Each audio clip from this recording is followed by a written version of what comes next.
अस्सलाम वालेकुम दोस्तों, welcome to my YouTube channel Rajput mobile Osia centre. जी तो दोस्तों, आज मेरे पास इन्फिनिक्स नोट 30 का मोबाइल है। इन्फिनिक्स एक्स 6833 का मोबाइल है। तो इसका जो फ्रंट ग्लास है, टच ग्लास, आप देख सकते हैं काफ़ी ज़्यादा टूटा हुआ है, डैमेज हुआ हुआ है। तो साइड से काफ़ी ज़्यादा ब्रोकन हुआ हुआ है, टूटा हुआ है इसका टच।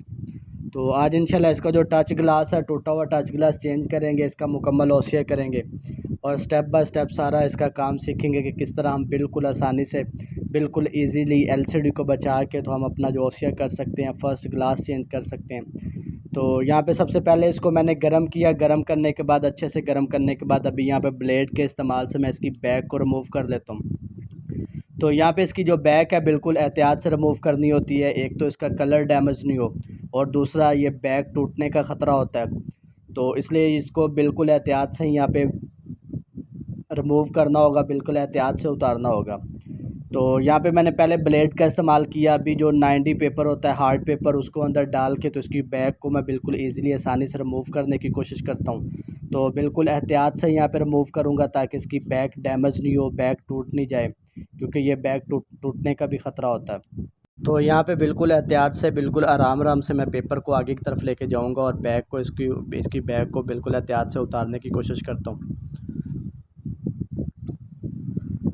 तो यहाँ पे ये काफ़ी ज़्यादा हार्ड लगी हुई, तो यहाँ पे मैं थोड़ा सा एमबीसी का इस्तेमाल करूँगा ताकि जो बैक है मेरी बिल्कुल इजीली, आसानी से उतर जाए। हल्की सी यहाँ पे एमबीसी यूज़ करके तो यहाँ से मैं बैक को रिमूव कर लूँगा, बैक को उतार लूँगा।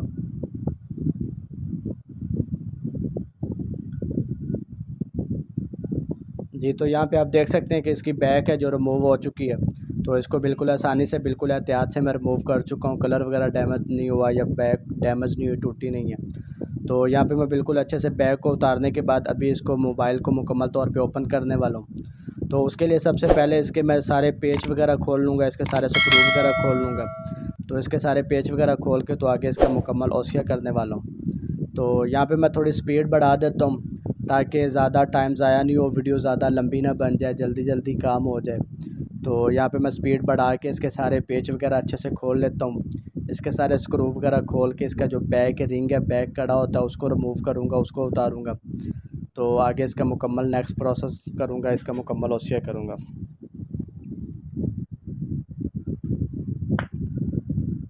तो यहाँ पे सारे इसके पेच वगैरह मैं उतार चुका हूँ। तो पेच उतारने के बाद अभी इसका जो बैक रिंग है, बैक कड़ा, मैं उसको रिमूव कर लेता हूँ, उसको उतार लेता हूँ। तो यहाँ पे बैक रिंग को बिल्कुल एहतियात से रिमूव करना होता है ताकि इसकी जो फिंगर है वो डैमेज नहीं हो जाए। तो बिल्कुल एहतियात से, बिल्कुल आराम से इसकी जो बैक है उसका कड़ा रिमूव करना होता है, रिमूव उतारना होता है। तो यहाँ पे ये ऊपर एक पेच लगा हुआ है, इसको मैं ओपन करके, इसको खोल के तो यहाँ पे रिंग को थोड़ा ऊपर करूँगा। तो सबसे पहले यहाँ पे मैं फिंगर का जैक उसको रिमूव कर लेता हूँ। तो यहाँ पे आप देख सकते हैं मैं रिंग को उतार चुका हूँ। तो बिल्कुल एहतियात से फिंगर को बचा के इसका रिंग जो उतारना होता है। तो यहाँ पे अभी मैं इसकी जो बैटरी की स्टिप वगैरह उतार के तो इसको अभी सेपरेटर पे रख के अच्छे से गर्म करने वाला हूँ।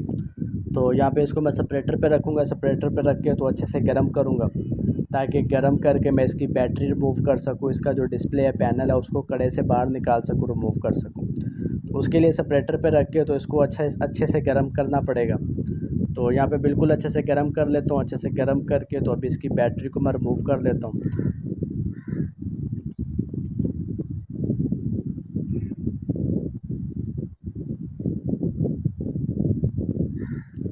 तो यहाँ पे गर्म कर चुका हूँ, लेकिन बैटरी जो काफ़ी ज़्यादा हार्ड लगी हुई है। तो इसको, बैटरी को उतारने के लिए अभी यहाँ पे मैं ड्यूज़र का इस्तेमाल करने वाला हूँ, क्योंकि मैं अच्छे से गर्म कर चुका हूँ। तो अच्छे से गर्म करने के बाद यहाँ पे मैं ट्यूज़र का जो बैक हिस्सा होता है उसको इस्तेमाल करते हुए बैटरी को ऊपर उठाने की कोशिश करूँगा, बैटरी को रिमूव करने की कोशिश करूँगा।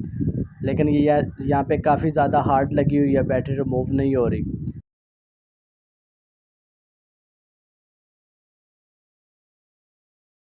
तो यहाँ पे आप देख सकते हैं कि बैटरी मैं रिमूव कर चुका हूँ, बिल्कुल एहतियात से, बिल्कुल इजीली बैटरी को रिमूव कर लिया। तो बैटरी को रिमूव करने के लिए मैं ट्यूज़र का जो बैक हिस्सा है उसका इस्तेमाल करता हूँ। अगर आप फ्रंट साइड से, नोक वाली साइड से बैटरी को उठाते हैं या बैटरी रिमूव करने की, उतारने की कोशिश करते हैं, तो उससे क्या होगा, उससे आपकी बैटरी है जो ख़राब हो जाएगी, क्योंकि बैटरी काफ़ी ज़्यादा गर्म होती है। तो जैसे ही उसमें कोई थोड़ा सा सुराख होगा तो उससे आपकी बैटरी या तो आग लग जाएगी, जल जाएगी, या वैसे ख़राब हो जाएगी। तो इसलिए फ्यूज़र का जो बैक हिस्सा है उसको इस्तेमाल करते हुए बैटरी को रिमूव करना चाहिए। तो अभी यहाँ पे इसका जो डिस्प्ले है उसको मैं रिमूव करने वाला हूँ, इसका डिस्प्ले उतारने वाला हूँ, ताकि इसका जो फ्रंट ग्लास है, टच ग्लास, टूटा हुआ ग्लास, वो रिमूव कर सकूँ। तो उसके लिए मैं इसको सेपरेटर पे बिल्कुल अच्छे से गर्म करूँगा। तो सेपरेटर पे अच्छे से गर्म करने के बाद अभी यहाँ पे मैं जो एलसीडी क्लीनर है, डिस्प्ले उतारने का जो केमिकल है, उसको इस्तेमाल करके तो अभी मैं इसका जो डिस्प्ले है उसको एहतियात से रिमूव करूँगा। तो अभी यहाँ पे केमिकल लगाने के बाद मैं ब्लेड का इस्तेमाल करूँगा। तो यहाँ पे ब्लेड थोड़ी सी अंदर डाल के तो बिल्कुल एहतियात से, बिल्कुल आराम आराम से पैनल को ऊपर उठाना होता है, ताकि पैनल के अंदर जगह बन जाए, डिस्प्ले के अंदर जगह बन जाए। तो जगह बनाने के बाद यहाँ पे मैं जो हार्ड पेपर, ओसी वाला बैक हार्ड पेपर, उसको अंदर डाल के तो अपने डिस्प्ले को यहाँ पे मैं रिमूव कर लूँगा। तो पहले मैंने केमिकल को लगाया, केमिकल को लगाने के बाद ब्लेड से हल्का सा पैनल को बिल्कुल आराम से थोड़ा ऊपर उठाया, ऊपर बिल्कुल आराम से उठाना होता है, ताकि हल्की सी थोड़ी सी जगह बन जाए। तो जैसे ही जगह बने तो आप उसके अंदर जो कोई भी जो बारीक पेपर, हार्ड पेपर होता है, उसको डाल के तो अपने डिस्प्ले को बिल्कुल ईज़िली, आसानी से रिमूव कर सकते हैं। तो पेपर जो होता है उसको बिल्कुल एहतियात से डालना होता है, ताकि आपका जो पेपर है वो डिस्प्ले के लाइट पेपर जो होते हैं उनके अंदर नहीं चला जाए, जिससे लाइट पेपर ख़राब हो जाते हैं। तो यहाँ से काफ़ी ज़्यादा डैमेज हुआ है ग्लास, तो यहाँ पे बिल्कुल एहतियात से मुझे इसको उतारना पड़ेगा। तो यहाँ पे काफ़ी ज़्यादा एहतियात करनी पड़ेगी, क्योंकि साइड से टूटा हुआ और साइड पे बारीक बारीक कचरा बहुत है, जो कि एलसीडी में लग सकता है, डिस्प्ले में लग सकता है, जिससे हमारी जो एलसीडी है, डिस्प्ले, वो डैमेज हो सकती है। तो इसलिए यहाँ पे मुझे बहुत ज़्यादा एहतियात करनी पड़ेगी। बिल्कुल एहतियात से मैं पेपर को आराम आराम से आगे की तरफ लेके जाऊँगा। तो यहाँ पे मैंने गरम बिल्कुल अच्छे से किया हुआ है। तो गरम करने के बाद ये जो ओसिया वाला बारीक हार्ड पेपर होता है, इसका मैं इस्तेमाल करता हूँ। तो इसको मैं बिल्कुल एहतियात से, बिल्कुल आराम आराम से आगे की तरफ लेके जाऊँगा, ताकि जो कचरा वगैरह वो एलसीडी के अंदर नहीं लग जाए, डिस्प्ले के अंदर नहीं लग जाए, जिससे हमारा जो डिस्प्ले है, एलसीडी है, वो डैमेज नहीं हो जाए। तो ये साइड काफ़ी ज़्यादा मुश्किल थी, काफ़ी ज़्यादा टूटा हुआ था, कचरा था बारीक बारीक। तो लेकिन यहाँ पे आप देख सकते हैं कि मैं डिस्प्ले को बिल्कुल एहतियात से, बिल्कुल ईज़िली, आसानी से रिमूव कर चुका हूँ। तो यहाँ पे डिस्प्ले को नीचे से भी बिल्कुल एहतियात से रिमूव करना होता है, क्योंकि ये नीचे से भी टूटा हुआ है, कचरा हुआ है मीडिया के ऊपर से। तो यहाँ पे भी बिल्कुल एहतियात से आप इसको रिमूव करना होता है, ताकि आपका जो कचरा है वो मीडिया के अंदर नहीं लग जाए। जिस तरह जैसे ही आप पैनल उतारने के बाद ऊपर करके उठाते हो, तो उससे क्या होता है, जो नीचे कचरा होता है वो डिस्प्ले के अंदर लग सकता है या मीडिया के अंदर लग सकता है, जिससे आपका मीडिया डैमेज हो सकता है। तो यहाँ पे आप देख सकते हैं कि मैं डिस्प्ले को बिल्कुल ईज़िली, बिल्कुल आसानी से, एहतियात से रिमूव कर चुका हूँ। और काफ़ी ज़्यादा डिस्प्ले टूटा हुआ था, साइड से काफ़ी ज़्यादा कचरा था, तो बहुत ही मुश्किल हुई उतारने में, लेकिन मैं डिस्प्ले को उतार चुका हूँ। तो यहाँ पे डिस्प्ले उतारने के बाद अभी मैं इसको एक दफ़ा ऑन करके चेक कर लेता हूँ, क्योंकि टूटा काफ़ी ज़्यादा हुआ था और बिल्कुल ख़तरा था इसका डैमेज होने का। तो यहाँ पे मैं इसको ऑन करके चेक कर लेता हूँ कि मैंने डिस्प्ले को बाहर निकाला, रिमूव किया, तो उस दौरान डिस्प्ले एलसीडी डैमेज तो नहीं होगी। तो इसलिए यहाँ पे सबसे पहले इसको ऑन करके चेक करना लाजमी होता है। तो यहाँ पे अभी मैं इसको ऑन कर लेता हूँ, ऑन करके अच्छे से चेक कर लेता हूँ कि मेरा डिस्प्ले डैमेज वगैरह तो नहीं हुआ। तो यहाँ पे आप देख सकते हैं कि डिस्प्ले ऑन हो चुके हैं और बिल्कुल ठीक है, आगे मुकम्मल तौर पे ऑन होता है। तो इसको चेक कर लेते हैं कि डिस्प्ले जो एलसीडी है वो बिल्कुल ठीक है, उसमें कोई डॉट वगैरह तो नहीं आए। तो यहाँ पे आप देख सकते हैं कि डिस्प्ले जो बिल्कुल ईज़िली, आसानी से सही उतर चुका है। और चेक करने के बाद अभी मैं दोबारा से डिस्प्ले को कड़े से बाहर निकाल लेता हूँ, ताकि इसका जो फ्रंट ग्लास है, टूटा हुआ ग्लास है, उसको मैं रिमूव कर सकूँ, उसको उतार सकूँ और इसका आगे मुकम्मल ओसिया कर सकूँ। तो यहाँ पे इसको सबसे पहले मैं सेपरेटर पे दोबारा से रखूँगा। तो सेपरेटर पे रख के तो इसकी जो मीडिया वाली स्ट्रिप है उसको अलहदा कर देता हूँ। तो यहाँ पे इसको मैं अच्छे से टेप लगाऊंगा जहाँ से गिलास टूटा हुआ है, क्योंकि इसका गिलास काफ़ी ज़्यादा टूटा हुआ है, कचरा काफ़ी ज़्यादा है। तो यहाँ पे टेप, वायर वायर से गिलास उतारने से पहले यहाँ पे टेप लगाना बहुत ज़रूरी होती है, क्योंकि जब आप वायर चलाते हो तो उस दौरान ये कचरा जो आपको डिस्टर्ब नहीं करेगा, बार बार आपकी वायर को तोड़ेगा नहीं, या ये जो कचरा होता है एलसीडी के अंदर नहीं लगेगा, बिखर बिखर नहीं जाएगा गिलास। जब आप गिलास को उतारते हो तो बाज़ का टेप लगाने के बगैर जब उतारते हो तो आपका गिलास बिखर जाता है, तो फिर आपको गिलास उतारते वक्त बहुत मुश्किल होती है, परेशानी होती है। तो इसलिए जहाँ से गिलास टूटा हुआ है वहाँ पे अच्छे से टेप लगा लें। तो उसके बाद अभी मैं इसकी जो नेट जाली है उसको रिमूव कर लेता हूँ, डिस्प्ले के साथ लगी हुई है। तो नेट जाली को रिमूव करने के बाद, उतारने के बाद अभी मैं इसको सेपरेटर पे रख के तो बिल्कुल अच्छे से गर्म करूँगा, ताकि गिलास बिल्कुल आसानी से ईज़िली रिमूव हो जाए। तो यहाँ पे अच्छे से गर्म करना होता है, क्योंकि जितना ज़्यादा टूटा हुआ है तो उस हिसाब से इसको जितना अच्छे से गर्म करेंगे तो उतना ही ग्लास जो हमारा बिल्कुल ईज़िली आसानी से रिमूव हो जाएगा, वायर जो उसमें बिल्कुल आसानी से चलेगी। तो यहाँ पे सबसे पहले मैं ब्लेड का इस्तेमाल करूँगा। जिस साइड से मैं वायर को डालने वाला हूँ उस साइड से मैं अच्छे से गिलास को साफ़ कर लेता हूँ। जो ग्लू गम लगी होती है या कंपनी की ब्लैक टेपिंग लगी होती है तो उसको मैं बिल्कुल अच्छे से साफ़ कर लेता हूँ, जो ताकि वायर है जो मेरी वो एनक पेपर के अंदर पोलराइज़र फ़िल्म के अंदर नहीं चली जाए। तो यहाँ पे बिल्कुल एहतियात से वायर को डाल के तो मैं गिलास को रिमूव करने वाला हूँ। तो यहाँ पे बिल्कुल एहतियात से मैं वायर को आगे की तरफ लेके जाऊँगा, बिल्कुल आराम आराम से, क्योंकि कचरा काफ़ी ज़्यादा है। तो यहाँ पे अगर थोड़ी सी गड़बड़ हो गई तो उससे क्या होगा, एलसीडी के अंदर कचरा लगने की वजह से आपका जो डिस्प्ले एलसीडी वो डैमेज हो सकती है। तो बिल्कुल एहतियात से, बिल्कुल आराम आराम से मैं वायर को आगे की तरफ लेके जाऊँगा और अपने गिलास को रिमूव करूँगा बिल्कुल एहतियात से, ताकि डिस्प्ले डैमेज नहीं हो, सारी मेहनत ज़ाया नहीं हो। तो यहाँ पे वायर को मैं 2 से 3 दफ़ा आगे पीछे लेके जाऊँगा, गिलास के अंदर 2 से 3 दफ़ा गुजारूँगा, ताकि मेरा जो गिलास है वो रिमूव हो जाए, एलसीडी अलहदा हो जाए।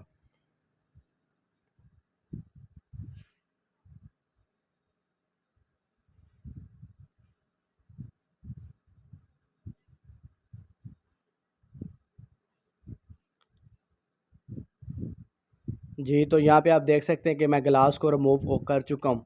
जो हमारा टच गिलास है, ओसिया गिलास है, वो उतर चुका है, रिमूव हो चुका है, और आप देख सकते हैं कितना ज़्यादा कचरा है, काफ़ी ज़्यादा टूटा हुआ है। तो यहाँ पे आप देख सकते हैं कि टेप लगाने की वजह से ये गिलास हमारा बिल्कुल वैसे का वैसा है, कचरा बिखरा नहीं है या गिलास हमारा बिखरा नहीं है। तो इसलिए टेप बहुत ज़रूरी होती है, लगा के आप गिलास उतारो। तो यहाँ पे अभी मैं एलसीडी को, डिस्प्ले को अच्छे से साफ़ कर लेता हूँ। ये जो ओसिया पेपर वगैरह लगा हुआ है इसको मैं बिल्कुल अच्छे से साफ़ कर लेता हूँ, एलसीडी को बिल्कुल अच्छे से साफ़ कर लेता हूँ। तो साफ़ करने के बाद अभी मैं दोबारा से अपने डिस्प्ले को, एलसीडी को ऑन करके चेक करूँगा, क्योंकि जो ग्लास काफ़ी ज़्यादा टूटा था तो ग्लास उतारते वक्त भी आपकी जो एलसीडी, आपका डिस्प्ले वो डैमेज हो सकता है। तो इसलिए स्टेप बाय स्टेप हर काम के बाद एलसीडी को ऑन करके चेक लाजमी कर लें, ताकि आपकी नेक्स्ट जो मेहनत है वो ज़ाया नहीं जाए। तो यहाँ पे इसको मैं ऑन करके चेक कर लेता हूँ, और आप देख सकते हैं कि डिस्प्ले बिल्कुल ठीक है, ऑन हो चुका है और मुकम्मल तौर पे ऑन हो चुका है। और आप देख सकते हैं बिल्कुल एलसीडी ठीक है, बिल्कुल अच्छे से ग्लास, जो टूटा हुआ ग्लास था वो उतर चुका है। तो अभी यहाँ पे अच्छे से चेक करने के बाद अभी मैं इसको दोबारा से उतार लेता हूँ, एलसीडी को दोबारा से कड़े से निकाल लेता हूँ, ताकि इसकी मैं आगे मुकम्मल अच्छे से सफाई कर सकूँ, इसको अच्छे से साफ़ करके तो इसका ओसिया कर सकूँ। तो यहाँ पे मैं एलसीडी को निकाल के तो अभी मैं इसको साफ़ कर लेता हूँ, यहाँ पे टिश्यू और एमबीसी का इस्तेमाल करके। तो यहाँ पे एलसीडी को मैं अच्छे से साफ़ करूँगा। तो एमबीसी से कुछ ख़ास साफ़ नहीं हो रही है एलसीडी। तो यहाँ पे मैं जो एलसीडी क्लीनर है, पावर नेट वालों का मेरे पास एलसीडी क्लीनर है, तो उसका इस्तेमाल करके तो मैं अभी एलसीडी को बिल्कुल अच्छे से साफ़ कर लेता हूँ। तो यहाँ पे आप देख सकते हैं कि उससे बिल्कुल आसानी से, बिल्कुल अच्छे से साफ़ हो चुकी है एलसीडी। तो एलसीडी साफ़ करने के बाद अभी मैं इसको दोबारा से उठा के तो कड़े के अंदर रखने वाला हूँ। तो मैं इसको दोबारा से भी यहाँ पे उठा के तो कड़े के अंदर रख लेता हूँ, कड़े के अंदर एडजस्ट करके रखूँगा, ताकि मैं गिलास कड़े के अंदर बिल्कुल अच्छे से बराबर एडजस्ट करके लगा सकूँ। तो यहाँ पे ये मेरे पास ओसिया ग्लास है X8833 वालों का। तो इसको मैं पहले साइज़ चेक कर लेता हूँ अच्छे से ऊपर रख के। तो यहाँ पे साइज़ भी चेक कर लेना ज़रूरी होता है, क्योंकि बाज़ औक़ात आपका जो डिस्प्ले होता है, मोबाइल होता है, वो और मॉडल होता है, और आप क्या करते हैं, गलती से कोई ओसिया ग्लास और उठा लेते हैं। तो इसलिए पहले ओसिया ग्लास को ऊपर रख के तो अच्छे से साइज़ चेक लाजमी कर लिया करें। तो चेक करने के बाद अभी मैं इसका गिलास उतार के तो इसको कड़े के अंदर बिल्कुल अच्छे से एडजस्ट करके गिलास को सीधा करके बराबर करके लगा देता हूँ। तो यहाँ पे आप देख सकते हैं कि मेरा जो गिलास है वो बिल्कुल ईज़िली, बिल्कुल आसानी से लग चुका है। तो गिलास लगाने के बाद, ओसिया गिलास लगाने के बाद अभी मैं इसको मशीन की तरफ ले चलता हूँ। तो यहाँ पे सबसे पहले इसको मैं मशीन के जो प्रेस वाला हिस्सा होता है उसके अंदर रखूँगा, ताकि मैं गिलास को और एलसीडी को, डिस्प्ले और गिलास को आपस में प्रेस कर सकूँ। तो यहाँ पे अभी मैं इसको चला देता हूँ। तो यहाँ पे प्रेस वाला जो काम है वो होने वाला, तो प्रेसिंग के लिए यहाँ पे जो मेरा डिस्प्ले है वो तैयार है। तो यहाँ पे आप देख सकते हैं कि डिस्प्ले प्रेस हो चुका है, और इसको यहाँ पे 20 सेकंड के लिए प्रेस करके रखेगा। तो प्रेस करने के बाद, प्रेसिंग का काम मुकम्मल करने के बाद अभी मैं इसको निकाल के तो डी बबल प्रेशर वाले इसे मैं रखने वाला हूँ, ताकि इसके अंदर ये जो आप देख सकते हैं छोटे छोटे बबल या हवा रह जाती है, तो ये सफाई लाने के लिए, हवा ख़त्म करने के लिए, बबल ख़त्म करने के लिए डी बबल प्रेशर वाले हिस्से में रखा जाता है। तो यहाँ पे इसको मैं बबल वाले हिस्से में, डी बबल प्रेशर वाले हिस्से में रखूँगा 5 मिनट के लिए। इसको यहाँ पे रखूँगा ताकि मेरा जो गिलास है ओसिया बिल्कुल अच्छा साफ़ हो जाए, हवा वगैरह जो बबल वगैरह होते हैं वो बिल्कुल अच्छे से साफ़ हो जाए।